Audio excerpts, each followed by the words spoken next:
There's a point to life where you kind of feel alone, where in your mind and in your head, you feel like there's nobody there for you. And you kind of have to do everything, all by yourself. And I think at least I've had a lot of people do that to me or come up and tell me that. But I feel like there's always somebody there for you. You just got to find them. And for some reason, I've actually experienced a lot of that myself. A lot of people actually come to me and just vent out their problems. I guess I'm just that type of a person. I like to hear people out. I don't really like to give out too much advice because at that point they could say that you told me to do this and it's wrong, or this happened because of you. So I don't really recommend giving out too much advice to people. In depending on like the advice of which you're telling them what to do, I would say. Because if you tell them what to do, that's when they can come back and kind of bite you in the ass. However, today I'm going to just share like a small story about this one person who kind of gave up to me because she kind of gave up on life. Well, yeah, basically she kind of gave up on life. And it was almost, I want to say, heartbreaking, but back then I just felt like tough love in a sense. And luckily it worked. Looking back at it, kind of somewhat regret it with the way I was talking, with the way I was presenting myself, but it worked. So you guys can judge me at the end of this episode. But this is just her story on her struggle with her mentality, her mental health issue, basically. So I've known her. I'm going to use her first name. I don't want to use any last names in these podcasts, only because that way you guys can get an idea of this person, but I also don't want to single them out, if anything. Her name was Cindy. And we've worked for about a year together. And, well, it was interesting because at first I did not really care for her, like the first 6 months. And we were just working together. And we kind of just like, said, hey, as coworkers do. And then we got back. I don't say we got back, but we got into the friendship zone and we just kept talking. And one day she just vented out to me. And she was telling me just like her, I don't want to say financial struggles, because she did come from an okay family, like, well put off. But just because you come from an okay family doesn't mean you yourself are financially stable. And this is basically the point I'm going to get to. So she comes to me one day at work and she's just like, hey, do you just want to hang out? We can go grab something real quick. I am the type of person that does not see hanging out as a date or anything. So she kind of tried to ask that, but then she gave up on it once she realized that I had no intention of dating her. And from that point on, we literally just talked as friends. And knowing that, she just vented out a bunch of stuff to me. And I feel like I was just like a person that she could trust. Like that was her thing. Like she would come up and just vent. So her parents are okay. Like I think her dad got a promotion, but her dad was a construction worker and her mom was a nurse. I think from the time that we did hung out, her mom did get fired for something, but I don't remember what it was. Anyway, she was just in a huge depressional state because her dad was on the verge of deciding to move to a different state, basically.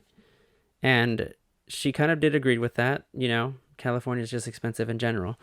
But she kind of like opened up more once her mom got fired. And like that's when she started to like vent out to me and stuff. Her mom was basically devastated because like she worked so hard to get her nursing degree. And Sydney was also getting a nursing degree. And it was kind of like, like if this happened to her, it's going to happen to me kind of a thing, which shouldn't really be the mentality you have. And then she was saying that she was like dirt poor, kind of a thing. Herself, not from her parents, but herself. She wanted to be a lot more independent. She didn't want to rely on her parents' money as much. All she really wanted her parents for was just a place to live. And it was fair. You know, some people want that. Some people just want that independence and stuff. She was still going to school. Like, she was doing pretty okay for herself. But then came the day where her mom literally was, I want to say a little bit like of a drunk to an extent. She would just keep drinking. And it was just that moment. Like, she just needed her moment to recover, basically. And just seeing her mom like that, she did not want her mom to struggle with that. Like, she could find a different job. Her dad was like still sustaining the house, but for the most part, he couldn't really do it all alone. And he wanted to move out of the state either way. And Sydney was somewhat okay with that, but she just did not want to see her mom like all down. And in my head, I just told her like there are many simple solutions, you know? Her mom can get a different job somewhere else in another state, wherever they decide to move to. But I was missing the point. Now, like, looking back at it, and what she was trying to say is that like the point is is in the moment of seeing her mom's weakness, seeing her mom's struggle in that sense. It wasn't of what can be done in the future. And that is the part that I somewhat regret, of not feeling that emotional contact with her. It was her mom in that's like in that moment, in that situation, at that time. And like, I was the one that just told her to to think that she's not her mom. She just needs to finish the school. And if she wants, she can take a few online classes. She doesn't really have to transfer colleges, because if online classes work out, she can do it all here. And then she can get her own nursing degree and just not follow in her mom's footsteps all the way. I completely forgot why her mom got fired. And that's something I should have been paying a lot more attention to. However, when she did say like, okay, but like, what am I supposed to do now? I told her that finish school and just stay in California just till you finish then. And then that's not what she meant. She just meant now, in that moment. I was not thinking that. I was stupid that way. That's just me. And every day we hung out. We hung out like once a week, to be honest. She was not herself at work. She was the type of person that was like up, jumpy, jittery, like a happy, positive person.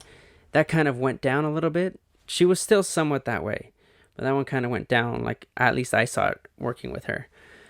And like, she wasn't really interactive too much with the customers, or when she was just like trying to help them find something in the store. It wasn't really the best look for her. Well, from like remembering. However, she was also telling me that like she's not making enough working. So she was just saying, I need to find a second job, basically. And so she did. She found another job, and she was not only working 2 jobs to help stay in California, because the way her dad was thinking was like, if I can't really make the money, if you guys can't help, I'm just going to move. Like, sorry, but we're just going to do this. And honestly, life hits you that way sometimes. But I told her, I was like, if you just keep going at it, if you literally find a second job, make up for some part of what your mom makes, because obviously, and plus back then, minimum wage was a lot lower. It's like half as what it was now. She was pushing herself to make that, like, to make the amount, because she never had to pay rent before. She never really had to do anything. She just wanted to not only complete school, but then she realized, or came to the realization, that she wanted to stay in California. Like, the dedication this girl had just to stay in California after she realized, like, this is her home. It was an interesting one. She gave her all. She was doing basically 16 hours of work, and basically another like 6 hours of school. This girl was getting no sleep. Sydney Sydney was an interesting one too, because she was always the person who would want to socialize, go out and have fun. Not necessarily drinking all the time and partying, but just socializing in general.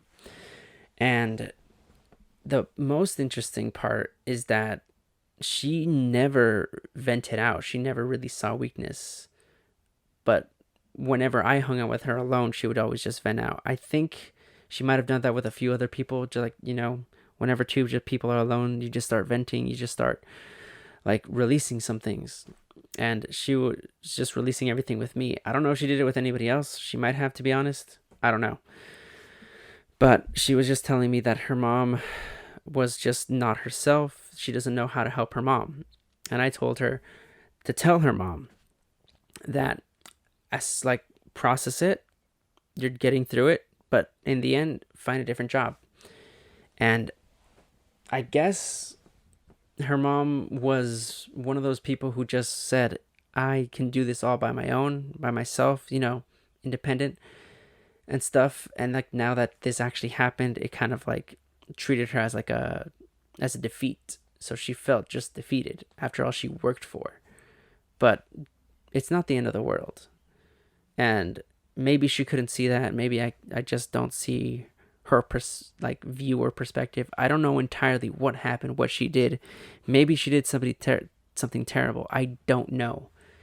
Maybe she didn't save somebody's life because she didn't do one thing. Like, I generally don't know. And that's one thing I kind of regret, is not really asking Sydney what happened there. And like, I don't want to say regret either, because you don't want to just tell somebody like what happened, what's like, and push that out of somebody, It's, you have to wait for them to respectively tell you what happened. Sadly, she never really told me. But going back to like Sydney in general, and how she just felt more and more defeated, it was also the time, and the worst part for her, when her sister got in a car accident. I think 2 weeks, or no, 3 weeks ish after her mom got fired. Her sister got in a huge car accident. She didn't die. She was, what's it called? She was just in a coma, I think, because she didn't wake up for like a month. So it's just like a small coma. And I'm pretty sure it was a month. And it was just heartbreaking for her. So she came out to me again and just says like, I can't really do it. Like, I can't really do it anymore. Like, I just want the suffering to end. Like, at first I didn't really realize it, because I thought of her as like, a privileged little girl. Like, she had like parents both doing good jobs. She wasn't really struggling financially herself. Well, I guess she was herself, but like, in general, because she did have the help of her parents and everything. And I failed to look beyond the point that was missing, the emotional part. Like her sister, her mom, and then lastly, her little brother, who basically, there was nothing wrong with the little brother. He just had a small sense of autism, but like, nothing bad ever happened to him. So that part's good. She was just taking care a lot of her family. And if it's one thing that I can recommend for everybody, is to for sure take care of your family, because they're always there for you. They're always going to be there for you, in a bad way and in a good way. But that's what she was mostly mentally struggling with, all that happening basically all at once, that she was now a caretaker basically, her mom, her sister, and her little brother. And I'm not saying that her dad wasn't doing anything. I'm not going to say that her dad was all alone and kind of abandoning the family. No, that's not the type of person I'm portraying. He did care, don't get me wrong. This man did a lot for his family. He literally not only, like, he, like, what was it, took 3 weeks off his own job, but still he was still working outside of that, if that makes sense. He got, what was it, vacation pay, and he didn't take a vacation because the the pay they gave him was just for whatever construction business he was at. And from that point on, he was doing another job or something else. I forget what it was, but just trying to make more money, helping out his entire family. And I was like, wow, he got like another job instantly, basically.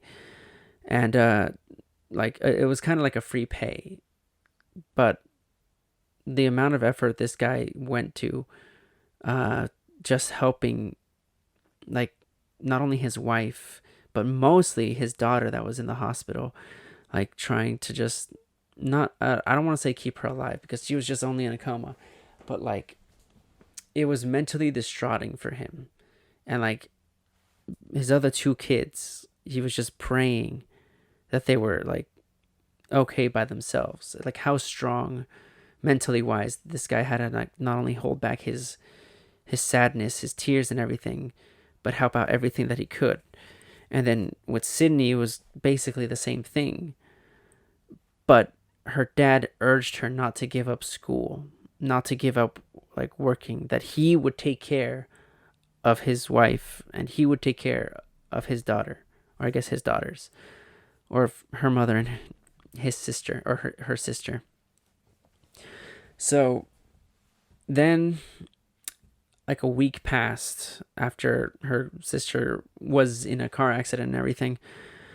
And then she told me that she just can't do this anymore. She doesn't want like to have this mental struggle, like to have all this pressure put on her because she has to take care of her brother, she has to take care of herself, and she has to find a way. She felt obligated to take care of her family. She's like, I'm gonna put in my 2 weeks at work. I was like, all right, do what you got to do.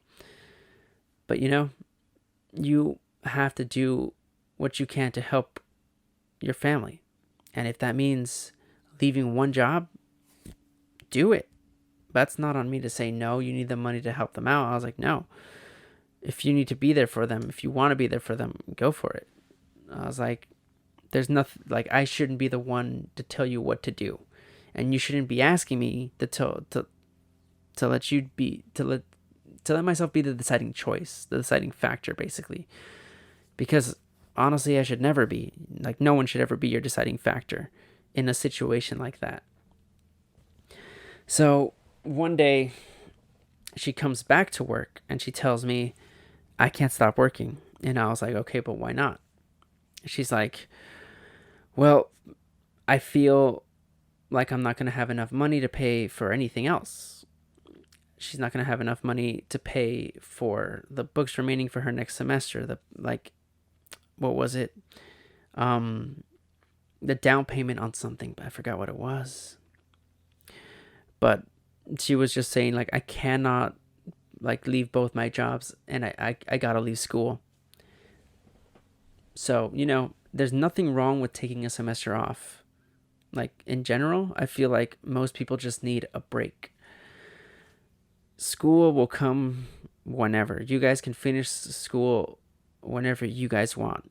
It's all a matter of patience, time, and how much you're willing to take in. And in a situation, if this ever happens to you guys, if you need to take either one less job or take a semester off of school or something, I highly recommend doing it because it's the better of your mental health.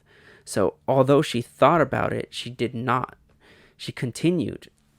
And honestly, that kind of annoyed me because she wasn't really taking care of herself, because she pushed and pushed herself to like continue school. That she told me, or one of her classmates told me, that she like, what's wrong with her, because she was crying in class. Like she was just shedding tears and trying to hold them back. And I was like, okay, at that point, that's not good. So I kind of overstepped a little bit and kind of yelled at her, kind of approached the tough love situation where I was like, okay, stop, take a break, either put in your 2 weeks right now and be there for your family, or drop out of school until next semester. I don't say drop out, but I did say drop out. but I meant to say take a semester off.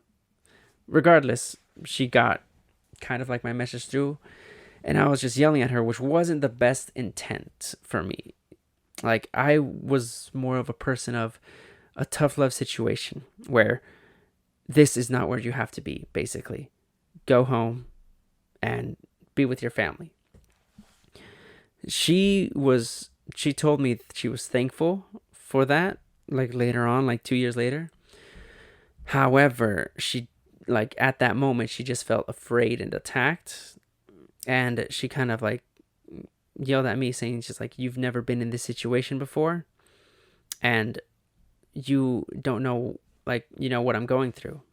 Although I did have to say that I knew exactly what she was going through, but I told her it is not my decision to make, basically.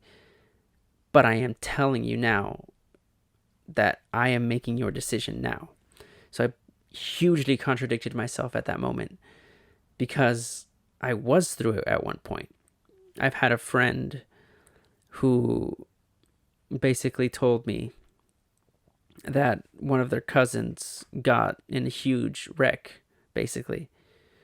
And it was basically a close family friend, basically. A family, he was family. And it was not necessarily a car accident. Actually, it kind of was. Like jumping out of a car, in a sense. Not the smartest decision either. But we had a similar situation. Not the exact same thing. All of us have like a different problem and stuff. However, I could relate to what she was feeling and going through. And I told her I had a similar situation before. And I know what you need to do. And I'm telling you and kind of demanding you to do it. We had a huge, like, I don't want to even say a huge argument or a huge fit. It was not the best thing for me to do. And I'm not going to lie. Like, yeah, I probably regret it, but don't, because it kind of worked out. Because I knew that she was a strong person. But just because you're a strong person doesn't mean you don't have a weakness. And for her, I did come up and say that she needs to be alone. And alone with her family. And when I told her that, like, to her face, I told her, not only do you need to be alone with your family, not only do you need to be like alone in general, close to them, like in the vicinity, but like alone yourself, and basically take a step back and think of what needs to be done. Think of the future. Well, I want to say the present future. Like, think of the future of what's going on to happen within the next week and what you can do to heal yourself. I said that calmly right now, but I honestly just screamed it in her face. And she kind of like yelled back at me. It was like a little argument, but to the better extent. She's like, I cannot do this because I need the money. I need this. I need to finish school so my future can be set. Basically, she was worrying about herself. She was worried about like what it takes to do what she wants to do and stuff like that. And yet all she could think about at school was their nursing, basically. And like her mother and crying and stuff. Like her mother felt so defeated because she really couldn't help out her daughter, like in a hospital situation, basically. Even though she was a trained nurse and stuff, it still didn't wake her up. And I told her, I was like, well, have you talked directly to your mom? And she's like, well, what do you mean by that? I was like, you've seen her upset. You've seen her like in her weakness moments, but have you actually talked to her?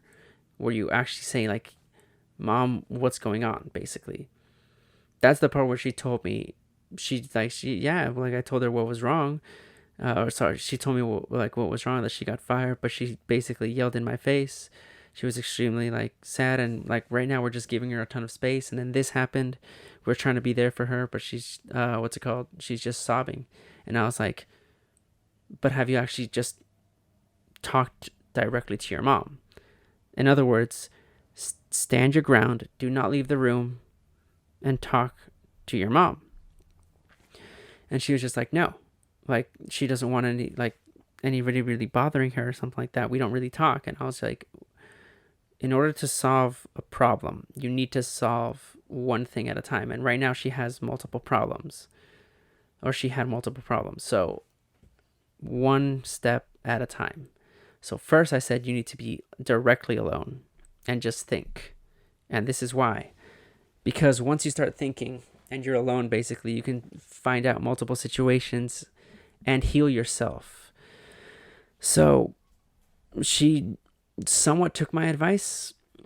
She went alone to the bathroom and was there for like an hour. And she kind of self-reflected, took deep breaths, let herself heal. Then she came out, screamed in my face that she hates me. And basically from that point on, went to the hospital, was alone with her family. And then at that point, she took my advice, talked to her mom.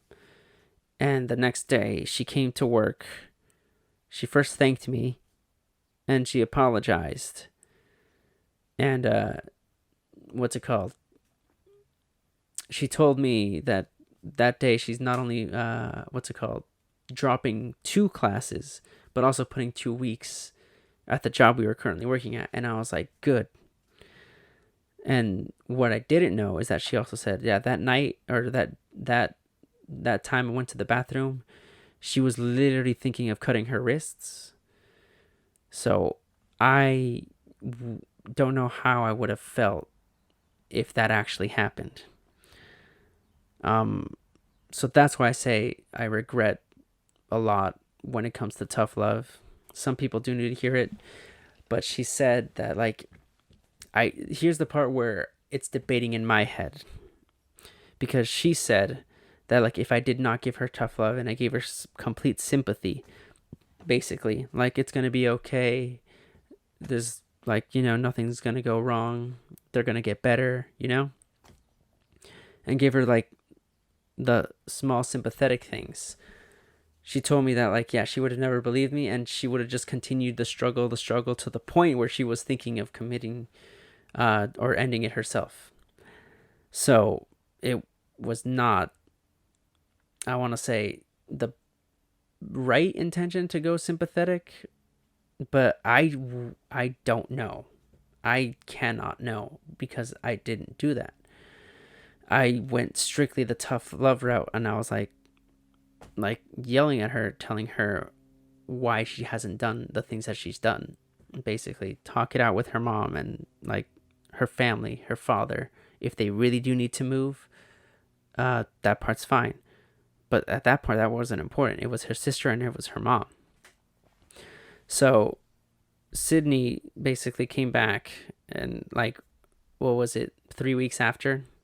And I think that's, like, around the time, like, her sister finally woke up, and I was like 3 or 4 days after-ish. And she's like, yep, they're getting better. And honestly, like, she told me, like, yeah, obviously she wasn't going to come back to work, but she's like, I'm more relieved now. And like, as, like, 20-year-olds, we're always thinking, like, we don't have time, like, we gotta finish at a college at a specific point, otherwise we're just, like, never going to graduate and stuff like that.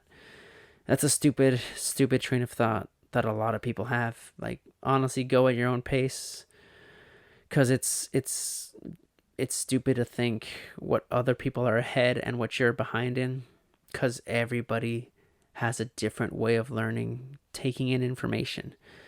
Not only that, life just happens. You don't know what's going to come up the next day, tomorrow, or, like, weeks from now. You just don't know what's going to happen. And with her, the only reason I say I completely regret it is because, if anything, if I pushed her buttons even more, she might have just, like, slit her wrists in that bathroom. And she did say that she would rather prefer that. So I kind of did that with a lot of people. And a lot less on the sympathetic route. And I just don't know which is right, to be honest. Because if I did go the sympathetic route, maybe I could have changed her mind too. And she's just saying that. Like, I really, really don't know. There are just some things that, like, if this didn't happen, then this might have happened. It's just a train of thought. But in reality, maybe I did the right thing. I just feel like I didn't do I didn't do it in the correct way. Like I said, I'm not too much of a therapist. I'm not too much of a counseling person per se. But she had faith in me, like, since she started venting, and I just really hope that she's in a much, much better place, because I haven't talked to her, or I haven't, like, seen her in like 2 years, but I haven't talked with her or texted her in like 6 months ish or whatever. But she's since then. I just want to say that her sister is doing a lot better. She finally graduated. Her stress is, like, lowered immensely. And she, I think, is right now looking for a nursing position. And getting back to the story with her mom, just to wrap things up here. Not only did her mom find another job, but the main reason her mom was, like, so out of it. I still don't know what she did to get fired, but what she was so out of it was that she, like I said, she studied her whole life nursing, and after she got fired, she thought it was just the end of the world, because it would go permanently, and technically it would, but permanently on her work ethic and stuff, so she could never really do anything else. She just thought she was completely useless after that. She got a different job. That's the best part of it. Well-paid job. I personally don't know what she does, but Sydney once told me, like, yeah, her mom got a better job. It's still in the nursing, like, realm, but I don't know what she does. It wasn't a vet or, like, an animal. It was just, like, some kind of, like, nursing gig, if anything. Like, I don't know. I'll have to ask her one day. But she then found, or she's finding, maybe she found one right at this moment. I don't know. But she finally finished school, finally went back and, told her dad that they're ready to leave California. So that was like 4 or 5 years ago that whole story happened. And now, like, they're barely leaving California right now, I think. Or they've already left. I haven't really talked to her, like I said. But, you know, some shit in life just happens. And the hardest part is just getting through it. Even when you think somebody's completely financially stable, even if it's just the color of their skin, you really just don't know what they're going through until you actually hear that person's story. And these are just moments in our lives that just happen out of nowhere. You really can't control life. They're just going to happen. It's going to pop up. Something's going to come up and you're going to be like, it's the end of the world for me. And for her, it was just that, because she was just a happy, jittery person. And then, like, all that kind of kicked in. And I'm going to be honest with you guys. This wasn't even the worst story that I've got to share. And the only reason I want to tell you guys these stories is that some people can relate to the difficulties. Like, there are going to be people on this show, in the podcast, telling you their stories and what they had to go through, what they are going through. So, in the next episode, I hope to have a guest. But for now, this was just a small story. So, thank you guys for joining, and I'll see you guys next time.